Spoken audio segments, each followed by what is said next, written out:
Opa, galera pirata, tudo bem com vocês? Hoje eu tô aqui pra fazer um negócio que eu tenho que fazer por pela minha moral, pela minha ética. O que acontece? Pra quem não sabe, eu fazia gameplays de Red Dead Redemption 2 aqui no canal. Só que ultimamente eu não tenho estado tão bem pra fazer gameplays, porque por conta que eu gosto de jogar pra desestressar. E não tava dando certo. Eu não tava jogando do jeito que eu gostava de jogar. Eu tava jogando só pra gravar.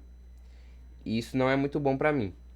E como eu gosto de aproveitar o jogo, eu decidi parar de fazer gameplays, tanto de GTA V, tanto de Red Dead Redemption 2. Eu preferi jogar esses jogos sem fazer gameplays. Mas, em compensação a isso, eu quis fazer o seguinte: fazer um vídeo sobre a história dos dois. Eu já tenho um vídeo aqui sobre a história de GTA V, inclusive é um vídeo muito bom, muito bem roteirizado. É um vídeo antigo aí, do começo de 2024, primeiro vídeo de 2024 aqui no canal. E hoje eu vou fazer a história de Red Dead Redemption 2 aqui no canal pra, né, pra me redimir com vocês e para que no futuro eu veja esse vídeo, mesmo sem eu ter gameplays, mas lembrar de quando eu jogava Red Dead Redemption e de como eu era muito fã de Red Dead Redemption. Eu vou começar. Esse vídeo aqui ele vai ser separado por capítulos. Então como é que vai funcionar? O jogo ele tem no total são 8 capítulos. São 6 capítulos principais e 2 capítulos do epílogo. Mas, o que eu vou fazer? Eu vou falar dos 6 capítulos principais aqui, resumir os 6, e vou falar do epílogo como um capítulo só. Então vão ser mais ou menos 7 capítulos que eu vou falar aqui. Esse vídeo vai ser dividido em 7 capítulos. Então prestem atenção, sentem aí, que o vídeo de hoje vai ser. Vai ser legal, acho que vocês vão gostar. Primeiro vamos falar, né, do capítulo 1. Vou contar a história aqui principal, o que acontece e let's go. O que acontece? Existe uma gangue, né? Não, primeiro eu vou falar do contexto do mundo, né? Que é assim que o jogo começa. Em 1899, a virada do século tava ali, né? Chegando, né? O século, o século XIX ia passar e o século XX estava chegando. E com isso, haviam novas inovações. Uma delas era a industrialização, urbanização e a caça dos fora da lei. O que acontece? Como o mundo estava se industrializando, se inovando e se urbanizando, os foras da lei teriam que ser exterminados, por conta que eles eram vistos como pessoas selvagens, pessoas perigosas, e por conta disso, eles não poderiam mais viver na sociedade, porque eles atrapalhavam outras pessoas, né? Nesse contexto, várias gangues estavam se dissipando, acabando. E aí, em 1899, a gente começa a história da gangue Vanderland. A gangue Vanderland é uma gangue comandada por um rapaz, este que vos fala aqui, chamado Dutch. O Dutch, ele é um líder caricato, um líder nato, né? Ele lidera uma gangue que está nesta foto que não quer rodar. Que maravilha. Agora fodeu, né? Porque, oh meu Deus. O Dutch, ele governa essa ganguezinha aqui, que são foras da lei, que foram acolhidos pelo Dutch.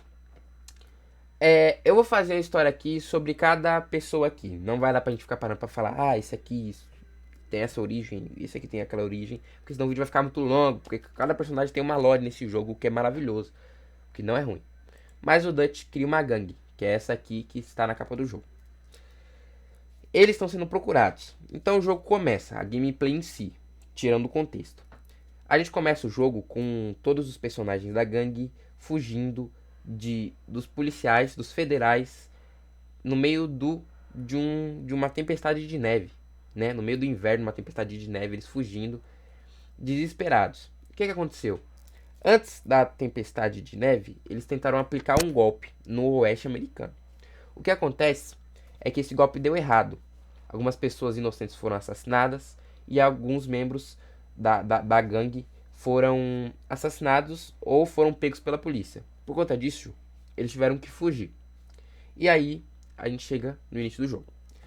Eles encontram um lugar para ficar, eles ficam nesse lugar, nesse acampamento, no inverno, frio, tentando se reestabilizar com um cadáver ali, um cara que acabou de morrer.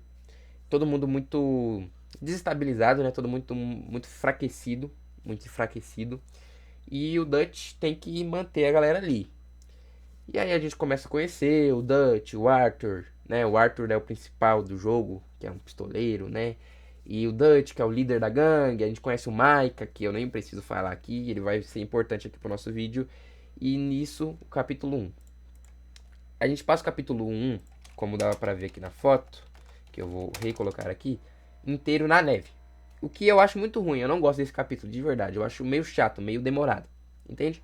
A gente passa o capítulo 1 na neve, e aí você conhece a gangue oposta, né? A gangue opositora, os Ops da gangue Vanderlinde, que é os O'Driscolls. Os O'Driscolls são uma gangue adversária da gangue Vanderlinde, e as duas gangues são muito. As duas se odeiam. Por conta que o Dutch conheceu o líder, era amigo do Colm O'Driscoll, que é o líder da gangue O'Driscoll, e os dois meio que se bicavam, por conta de coisas que aconteceram no passado que eu vou contar em outro vídeo.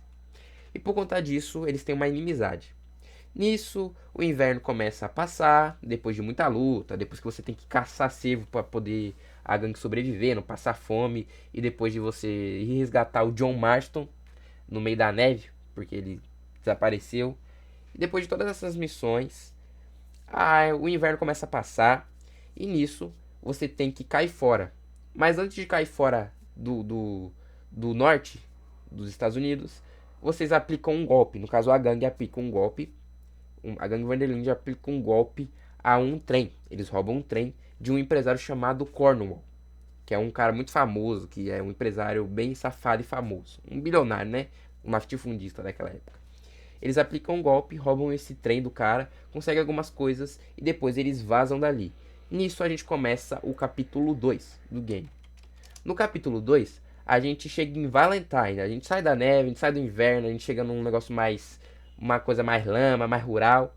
A gente chega no acampamento do Mirante Horseshoe, ou Overlook, alguma coisa assim.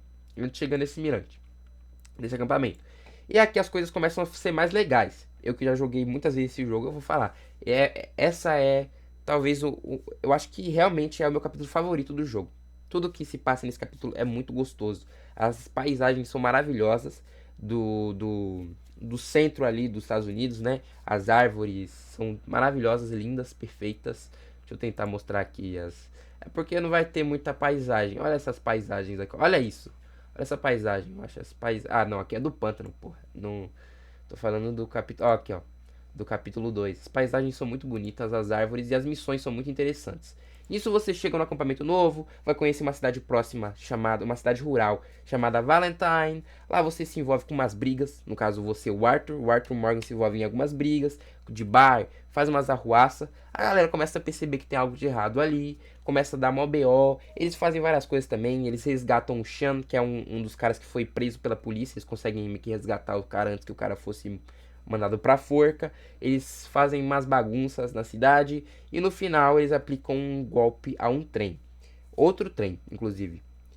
Esse golpe ao trem chama a atenção das autoridades, que percebem que eles estão escondidos ali perto de Valentine, essa cidade rural, e que eles estão brigando, fazendo briga de bar, estão soltando gente. Tanto que tem a missão do Micah, que é esse traidor maldito, que você vai lá com o Arthur e resgata o Micah da prisão e mata um monte de gente na cidade. Então a polícia começa a ficar de olho por conta de roubar o trem, por conta de briga de bar, por conta de tudo isso. Eles chamam muito a atenção e por conta disso eles têm que sair dessa área. O que acontece? No final do capítulo 2, depois que você termina de fazer um golpe a um trem, você chega na cidade lá para conversar com o Dutch, o líder do grupo. Você, o Arthur Morgan, eu tô colocando aqui você, assim, o jogador, né? O Arthur Morgan chega na cidade para conversar com o Dutch, o líder do grupo, né? O líder da gangue. E lá eles são meio que emboscados pelos federais. Os federais são os Pinkertons. Eu não vou falar isso porque é uma frase difícil e é simplesmente Polícia Federal. É tipo uma Polícia Federal que tá caçando essa gangue para exterminar. Não só essa gangue, mas como toda a gangue. Por conta disso, eles têm que fugir dessa área. E acaba o capítulo 2. Acaba num tiroteio tremendo, numa bagunçada. Mas o capítulo 2, cara, é o melhor capítulo pra mim. É muito bom. Não acontece tantas coisas assim relevantes, mas enfim. Vamos pro capítulo 3. O capítulo 3 do jogo, cara, eu acho que ele é um capítulo... Eu acho ele mais ou menos. O que acontece? Depois que você foge de Valentine, você sai ali do centro dos Estados Unidos. Veja que você já passou pelo oeste, pelo norte dos Estados Unidos, já passou pelo centro dos Estados Unidos e agora você vai para o sul. A gente vai para uma área ali que seria mais ou menos Louisiana ou Flórida, né? Que é o sul dos Estados Unidos ali, que tem várias praias e tal. E isso não é bom. Por quê? Porque o sul dos Estados Unidos naquela época era cheio de racistas, famílias milionárias que conseguiram dinheiro em cima de corrupção. Então não é uma cidade muito boa para se ir. Além também da urbanização que tinha chegado no sul dos Estados Unidos. Por conta disso, você fica meio, os membros da gangue ficam meio receosos de ir para o sul. Mas acaba que eles são obrigados a buscar abrigo no sul porque eles já são procurados no norte, no oeste e no centro dos Estados Unidos, então eles têm que fugir, né? Por conta disso, eles fogem para o sul. Chegando no sul, eles ficam num lugar próximo da praia, ali, e eles começam a fazer acordos com duas famílias ali, muito esquisitas. Existem os Grays, que é uma família que comanda a cidade de Rhodes. Essa família é uma família corrupta que conseguiu dinheiro em cima, comprou a cidade inteira em cima de escravidão e essas coisas aí que vocês sabem que pessoas, né, que têm dinheiro há muito tempo fazem, escravidão, assassinato, golpes de estado, esse tipo de coisa que os Greys fizeram para dominar a cidade. De outro lado, temos os Braithwaites, que são a mesma coisa, só muda que eles não têm domínio de cidade nenhuma, mas tem a fazenda mais próspera da região, que inclusive mesmo com a abolição da escravatura, funciona à beira de um trabalho à beira da escravidão, né? Então as duas famílias são horríveis e elas são famílias inimigas, elas são famílias opostas, elas não se dão. E o que o Dutch faz, o líder da gangue? Ele fala assim: vamos fazer o seguinte, Arthur, vamos ajudar as duas. Então você ajuda os Greys e depois você ajuda os Braithwaites. Só que pra você poder ajudar uma família e a outra, você tem que ferrar. Então, por exemplo, você vai lá faz um acordo com os Braithwaites e ferra os Greys. Depois você faz um acordo com os Greys e ferra os Braithwaites. Nisso, as duas gangues, as duas famílias descobrem que tem gente aí que tá com um pé aqui e um pé lá. Por conta disso, os Greys matam o Sean, né? Que é uma das mortes mais brutais que eu acho que eu já vi nesse jogo, o Sean. Eu acho que, se eu não me engano, é até a primeira morte que a gente tem aqui. E eu não esperava ela, porque eu esperava que ele ia ficar por mais tempo. E o Sean leva um tiro na cabeça, morre, entendeu? Os Greys matam o Sean e tem um tiroteio na cidade de Rhodes. Você fica procurado na cidade de Rhodes. No caso, o Arthur Morgan e a gangue fica procurada na cidade de Rhodes. E os Braithwaites sequestram o filho de John Marston, o Jack Marston.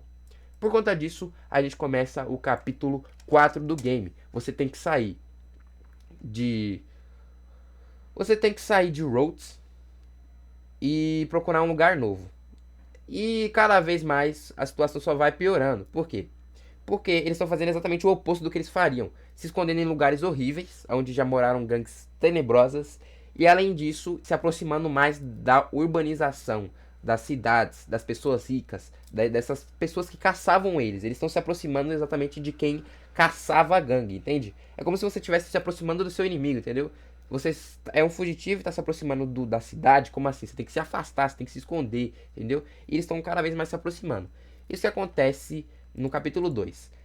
No capítulo 4, no caso. Mas antes, tem a infame missão, que pra mim, é a melhor missão de todo Red Dead, que é a missão da família Braithwaite. Antes de você partir pelo capítulo 4, você vai atrás da família Braithwaite, que sequestrou o Jack Marston, e você mata a família Braithwaite todinha e ainda ataca fogo na mansão. O que é uma das missões mais fodas de todos os tempos. Tem as melhores músicas de todos os tempos. Tem a melhor gameplay de todos os tempos. O melhor combate de todos os tempos. Perfeição essa missão. Meu amigo, que missão perfeita. O capítulo 4 começa com o seguinte. O Arthur Morgan, eles mudam de região, né, como eu já falei, mas eles têm que achar o filho do John, porque o filho do John está desaparecido, e eles precisam achar o filho do John, entendeu? Porque ele é uma criança, e a véia Braithwaite sequestrou ele e vendeu ele pra um cara, entendeu? Fez um tráfico humano, pra você ver o nível dos Braithwaites. Mas aí a véia já morreu, e o menino tá sequestrado por um italiano safado. Por conta disso, eles têm que se aproximar da cidade de Saint-Denis, que é uma cidade totalmente urbana, cheia de federais, cheia de gente corrupta, cheia de sujeira, o que os membros da gangue Abominam, Saint-Denis, essa cidade que vocês veem, né? É uma cidade totalmente urbana. Então eles vão exatamente para onde eles deveriam evitar. O que acontece? Para conseguir o Jack, eles acabam fazendo um acordo com esse italiano rico, né? Para conseguir a criança de volta. Eles fazem um golpe lá, eles meio que pegam uns negócios lá no cemitério pro italiano. Rola um combate e o italiano devolve a criança pro pai dela, né? Que é o John. Devolve o Jack Marston pro John Marston e tudo fica bem. Só que o Dutch faz um acordo, meio que faz um acordo ali com o italiano, fica amigo do italiano. E o italiano fala assim: ó, aqui na cidade tem uma estação de bondinho lá que tem dinheiro lá. Então se você quiser roubar, porque eu não tenho amizade com o cara, eu odeio o cara de lá. Então se você quiser roubar, o que você faz? Vai lá nessa estação bondinho e rouba eles. Aí o Dutch fala: ah, que legal, que interessante. O que acontece? Antes disso, a gente tem o baile de máscaras, onde você vai para um baile, conhece as pessoas mais influentes, os escritores mais influentes, os prefeitos, donos de cidades, os escravatistas, os latifundistas, todas essas pessoas tenebrosas que escravizam pessoas, matam pessoas, assassinam pessoas, os prefeitos que são corruptos e espancam pessoas para conseguir poder. Você conhece todo esse tipo de pessoas nessa festa, no capítulo 4. Aí beleza, passa tudo isso, passa a amizade do Dutch e aí eles vão assaltar o bondinho. Exatamente, a estação de bondinho. Ele chega lá e não tem dinheiro nenhum. E do nada a polícia começa a ir atrás deles. E aí o Dutch pensa: porra, aqui não tem dinheiro nenhum. E a polícia já tá aqui. Ou seja, fomos traídos pelo italiano. Maldito, desgraçado. E é isso que acontece. Você é traído pelo italiano. E aí vocês fogem, né? Aí numa fuga muito fora, inclusive, uma missão muito da hora. E aí no final o Dutch decide assim: ó, eu vou ter que me vingar desse cara. Esse cara foi uma filha da puta. O Dutch já começa a ficar doido. O que acontece? O Dutch começa o jogo mais ou menos doido. E conforme o tempo vai passando, o capítulo vai passando, ele vai ficando cada vez mais louco. Ele vai ficando cada vez mais egocêntrico, narcisista. O líder da gangue, Vanderlinde, Dutch Vanderlinde, vai ficando cada vez mais narcisista e egocêntrico.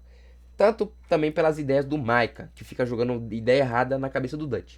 Por conta disso, o Dutch fala assim: não, eu vou matar esse desgraçado, né? Eu vou chegar em Saint-Denis, vou matar esse desgraçado que me ameaçou, né?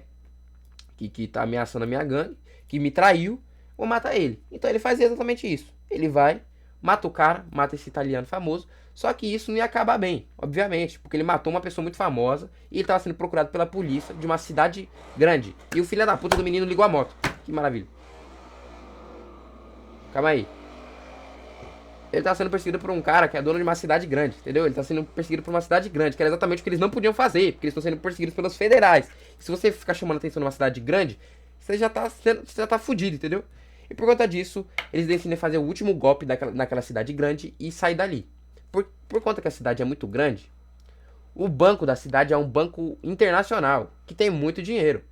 Por conta disso, o Dutch fala assim: não, eu vou roubar essa cidade aqui, vou roubar esse banco, porque eu vou conseguir maior grana. E aí a gente sai daqui, consegue a grana que a gente precisa e vai embora. Nunca mais vamos roubar ninguém, vamos ficar de boa, vivendo a vida de boa. A grana que a gente vai conseguir nesse banco internacional, entendeu? Vai ser uma grana que vai garantir pra nós a aposentadoria. As pessoas acreditam, né? E aqui temos o roubo ao banco.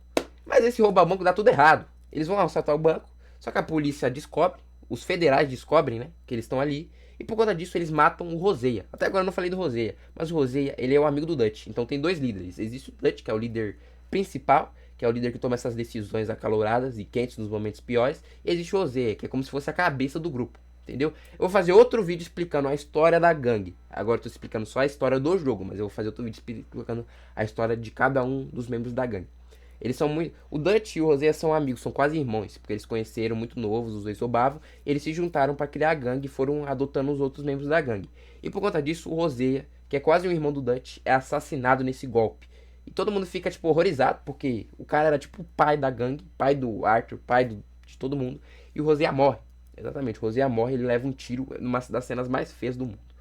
E por conta disso, o golpe dá tudo errado. Tem outro cara também que morre, o Lenny morre, o John é preso, então dá tudo errado nesse. Tudo que der pra dar errado nesse golpe dá. E no final a gente começa o capítulo 5. Eles não tem como fugir da cidade. E o que eles acabam fazendo pra não morrer? Eles acabam entrando num barco. Como assim, Gustavo. Eles entram no barco que tá saindo de Saint-Denis, da cidade, pra tentar fugir. E dá tudo errado. E eles acabam indo parar numa ilha, que aqui tá sendo mostrada, né? Que não tá numa foto muito boa, mas eles acabam pairando numa ilha no meio do Caribe. Porque o barco capota, eles ficam no meio do Caribe afogados, tá ligado? No meio do Caribe lá, sem a ajuda de ninguém, afogados lá. E na pior situação que eles podiam ficar. E tudo dando errado pra gangue, tá ligado? E beleza. Aí eles têm que dar um jeito de fugir dessa ilha. O Dutch aqui, ele demonstra que ele tá ficando cada vez mais louco. Ele mata uma velha e começa a acusar o John Marston de ser tipo o traidor. Ele começa a acusar todo mundo de ser traidor e mata as pessoas inocentes sem necessidade. Então aqui o Dutch já começa a ficar meio que um psicopata cruel. E aí acontece, eles conseguem sobreviver, no final eles conseguem fugir, eles se juntam com um revolucionário ali daquela ilha e conseguem fugir e voltar para os Estados Unidos. Só que entre o capítulo 6 e o capítulo 6, eu não tenho palavras para descrever o que é o capítulo 6. Assim, os meus capítulos favoritos são o capítulo 2 e o capítulo 6. Mas o capítulo 6, ele não é favorito porque ele é bonito, ele não é favorito porque ele é bom. Ele é bom, mas ele não é favorito porque, nossa, eu adoro ele. Como a história é boa, maravilhosa. Ele é favorito porque ele ensina sobre a vida, esse capítulo. Então eu vou dar uma parada. O que acontece? Você volta para os Estados Unidos. O Arthur Morgan consegue voltar. Só que ele percebe que ele não tá normal. Tem alguma coisa muito diferente com ele. Ele parece estar mal. Você percebe isso. E você percebe isso quando você chega nos Estados Unidos e começa a tocar uma música totalmente triste. E você percebe que tem algo de errado aqui nessa situação. Beleza. O jogo vai passando, a gangue tá totalmente destruída, gente presa, gente morta, a galera morando em uns lugares lá onde tinha uma seita que morava no meio da floresta, todo mundo mal. E aí o Dutch chega e o Dutch tá cada vez mais doido e a gangue tá totalmente fodida e eles têm que encontrar um jeito de sobreviver. E o que eles fazem? O Dutch, né, no caso, manda o Arthur Morgan e o Charles, que é um dos personagens que eu não falei, mas eu vou falar no próximo vídeo, encontrar um lugar pra eles ficarem. E a gangue tá tão fodida que os lugares que eles ficam é onde mora uma família canibal incestuosa, numa caverna. A gangue fica no mesmo lugar onde uma família canibal incestuosa já morou. Só pra vocês verem o nível que a gangue tá totalmente fodida. Você compreende? E por conta disso, a gangue começa. As pessoas começam a perder a fé no Dutch e começa tudo a acabar. É um dos capítulos mais tristes. Só que nisso a gente tem a revolução. Revolução não, a revelação que marca a minha. Eu chorei, tá? Eu nego. Eu sou homem, mas essa cena aqui, até homem chora, tá? Porque é a cena mais triste que eu já joguei, essa cena, né? O Arthur, ele descobre que ele está com tuberculose, que é uma doença.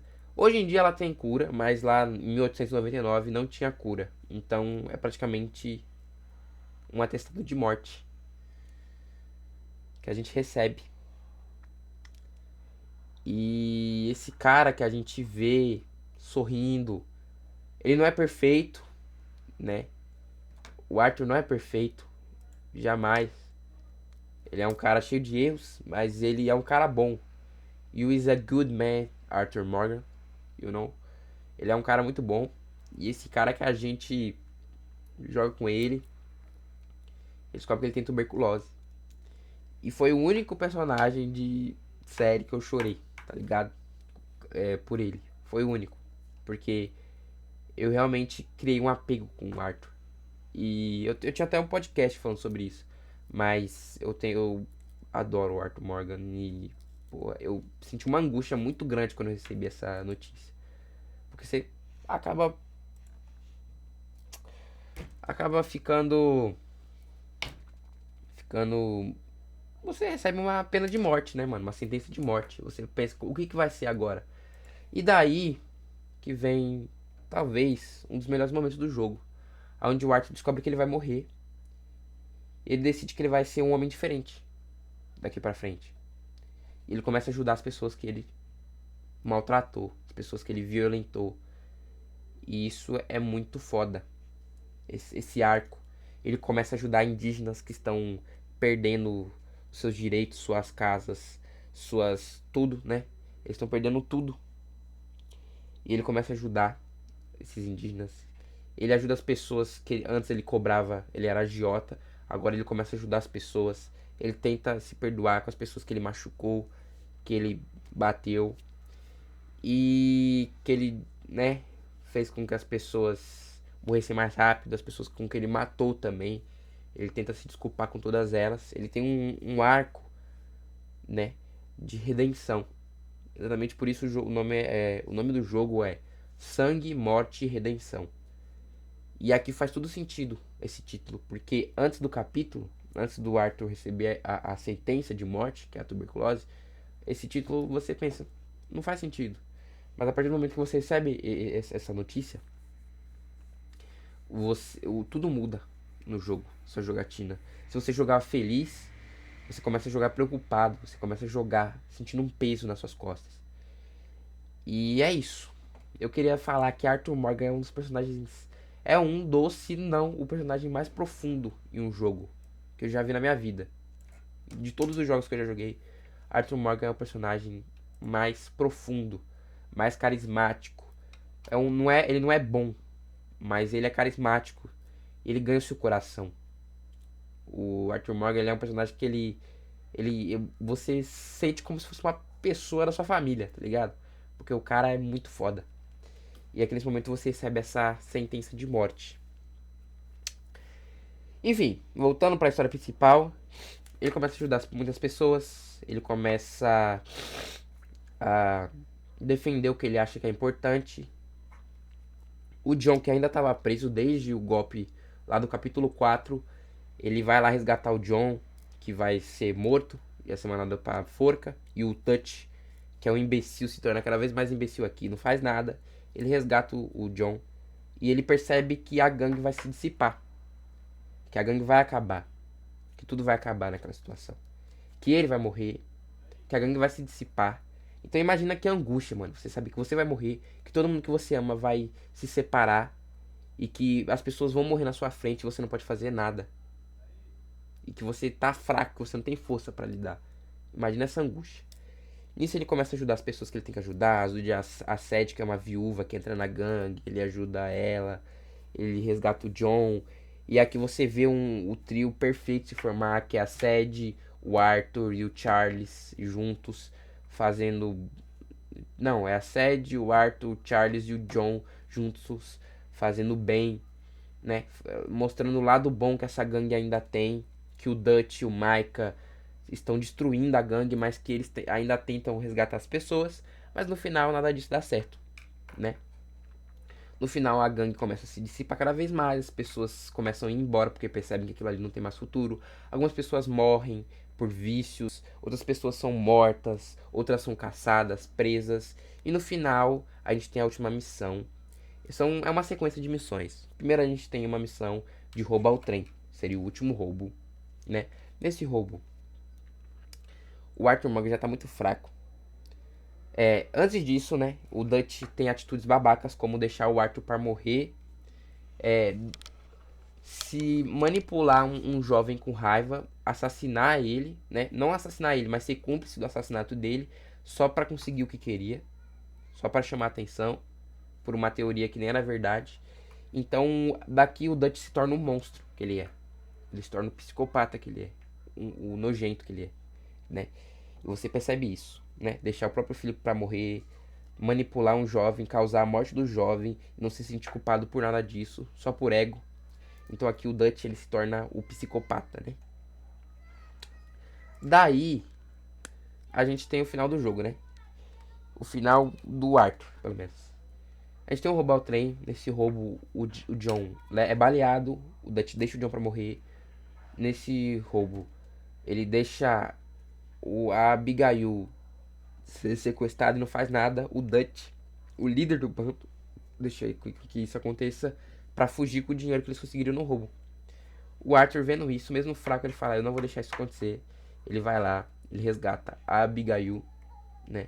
Abigail no caso, mas eu vou falar Abigail aqui, que estava sendo sequestrada pelos federais, ia ser morta. Ele ajuda o John.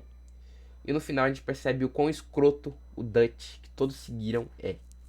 No final, a gente tem... Eu vou mostrar aqui, né? A redenção do Arthur.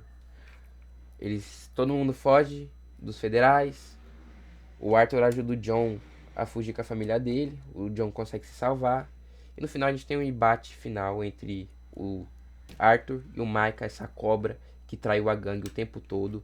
Ele traiu a gangue revelando todas as coisas, causando diversas mortes. Ele simplesmente era um traíra, dava informações para os federais. E por conta disso, a gangue se dissipou, um monte de gente morreu. E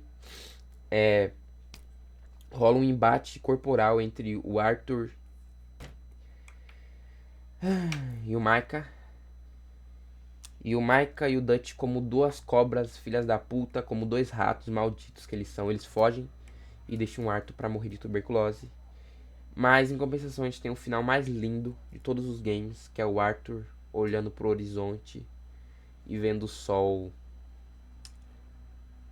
surgir, vendo mais um dia amanhecer, enquanto ele parte dessa vida, que é um momento perfeito. Um momento lindo, maravilhoso. Triste, angustiante, dói na alma, mas é sobre isso, né? É sobre sangue, é sobre morte e é sobre redenção, né? Quantas pessoas o Arthur não conseguiu salvar, ou pelo menos não conseguiu amenizar as dores que elas sentiam. Ele se entregou para salvar quem ele amava. E eu acho que o Arthur, ele é a definição de um homem. Ele não é perfeito, ele não é sem erros. Ele tem erros dele, ele é um homem violento, ele é um homem mau. Mas ele, no fundo, ele sabe que ele tem uma bondade no coração dele. E ele sabe a função dele como um homem, que é proteger quem ele ama, ajudar quem precisa. Porque é pra isso que a gente é homem, não pra ser violento. A gente tá aqui pra ser bom, pra ajudar quem precisa, pra proteger quem a gente ama. E ele entende isso. E é das jornadas mais fodas. A jornada mais foda dos games. Eu vou afirmar que pra mim Red Dead Redemption é a jornada mais maravilhosa que a gente tem em todos os jogos. No final, o Arthur falece numa cena maravilhosa. E aí a gente começa o epílogo. Depois de falar a história aqui principal, eu nem queria falar sobre o epílogo, mas eu acho que eu vou ter que falar, né? Infelizmente faz parte do jogo. Eu gosto do epílogo, tem muita gente que não gosta, mas eu gosto do epílogo. No final, o epílogo, o John, depois de vários anos, em 1907, o John continua a vida dele, né? Ficar com a esposa dele e o filho dele, Abigail e Jack Marston. Eles seguem a vida deles. Nisso, o John arruma trabalho, né? Tem todos esses draminhas da Abigail indo embora. Aí o John trabalha pra conseguir o dinheiro, arruma um trabalho, ele vai lá, compra um sítio, um rancho. E aí ele começa a construir o rancho. E aí ele tem eu gosto muito dessas. Principalmente do rancho, eu gosto muito do rancho. Ele me marcou muito porque eu sou muito fã dessa coisa rural, dessa coisa de campo, dessa coisa família. Então, por mais que muita gente não goste, pra mim o epílogo significa muito o que eu quero no futuro, sabe? Uma vida tranquila com a minha família, morando num lugar gostosinho, afastado, só eu e minha família, aproveitando a tranquilidade, né? Depois de passar tanta coisa na vida, né? A gente poder descansar. Então eu gosto desse final que a galera. Final entre aspas, né? Porque tem o Red Dead 1. Mas o final do Red Dead 2, desse epílogo, onde o John constrói a casa dele, vai morar com a esposa dele, com o filho, e junta com a Sadie, com o Charles, e eles ficam, né? Eles ficam juntos por um tempo. E tem as missões muito da hora. As missões de caça e recompensa da sede eu acho muito legais. As missões de construir o rancho eu acho muito legal. As missões com o tio. As missões com o Charles eu acho muito legal no epílogo. Mas no final é isso que acontece no epílogo. É a vida do John. E você sendo um rancheiro. E eu gosto muito, tá? Não é favorito. Mas eu gosto muito, tá? Gosto muito desse final de Red Dead Redemption 2, né? O John acaba casando com a Abigail, vai morar com a família dele e tudo. Então, palmas, é um puta final maravilhoso. E a gente tem a última missão, que é o Veneno Americano, onde o John se vinga do Micah, que matou seu amigo. Onde ele mata o Micah e se encontra com o Dutch. Não pela última vez, mas pela penúltima vez que ele se encontra com o Dutch. E o jogo termina aí, com a vingança do John, que no futuro vai causar a morte dele. Então é isso, galera. Esse foi o meu resumo de Red Dead Redemption 2, que pra mim é o melhor jogo de todos os tempos. Em questão de ser melhor, tem jogos que eu gosto mais, não é meu jogo favorito, é o meu segundo jogo favorito. Mas em questão de o melhor, é o melhor, entende? Ele é o melhor jogo de todos os tempos. E eu quero que você me convença de que ele não é o melhor jogo de todos os tempos. Se você aí, quero que você me convença disso. Ele não é. Não tem como. Porque em questão de história, questão de gameplay, questão de tudo, de ambientalização, de realismo, o Red Dead Redemption é bom. Você entende? E é isso, galera. Se você gostou do vídeo, se gostou da minha análise, se você gostou aqui do meu resumão. Um resumo, era pra ser um resumão, né? Mas durou 36 minutos contando a história de Red Dead Redemption. Mas se você gostou, deixa seu like e pelo menos eu consegui, mesmo que eu não seja através de uma gameplay, eu consegui deixar marcado aqui o meu carinho por esse jogo, meu carinho por essa história, e meu carinho por tudo. E pode acreditar que vai ter mais vídeos de Red Dead Redemption, não gameplay, mas eu vou fazer vídeos falando das histórias dos personagens, de alguns mistérios que rodam o jogo, de alguns casos criminais que rodam o jogo, e de algumas coisas, easter eggs, né, que tem nesse jogo, porque esse jogo é gigantesco. E eu vou falar sobre cada coisa aqui de pouquinho em pouquinho e vocês vão apreciar isso comigo. Então, muito obrigado por você que assistiu esse vídeo e é nóis!